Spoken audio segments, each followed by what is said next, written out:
Et vous voyez, cette prétention de l'hubris rencontre en même temps un désir en nous de vouloir nous affranchir d'un sentiment de prison, d'un sentiment d'inadéquation. Alors d'où vient ce sentiment d'inadéquation? Eh bien, il se trouve que je vais raconter notre histoire, l'histoire humaine. Au commencement de l'histoire de l'humanité, il se trouve que les hommes et les dieux vivaient ensemble. Ils vivaient dans une parfaite harmonie, les hommes servant les dieux et les dieux aimant les hommes. En particulier, un des dieux était particulièrement fanat des hommes, il s'appelait Ra.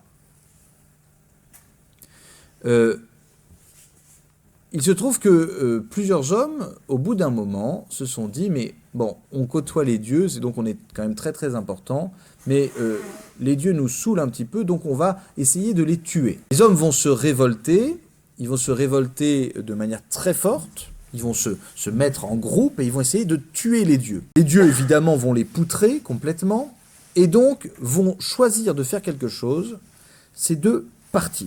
Les dieux vont partir. Ils vont aller dans un autre plan d'existence et ils vont laisser les hommes tout seuls, dans leur matière et dans leur pays. Mais ça fait que les êtres humains sont constamment dans la mélancolie de cette proximité avec les dieux. Sachez que dans une grande majorité de religions, il y a cette idée-là.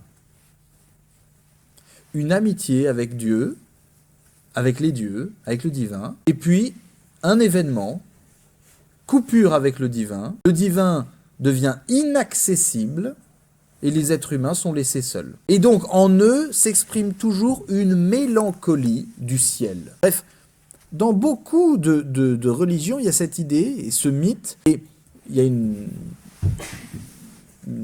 écrivain Mircea Eliade, qui dit, mais le mythe, c'est la première expression psychologique de l'être humain. Quand les êtres humains proposent des mythes, c'est qu'ils proposent une saisie psychologique de leur vie intérieure.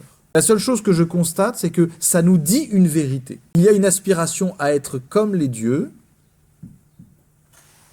et cette aspiration nous fait aller vers le monde ésotérique, vers le monde extraordinaire,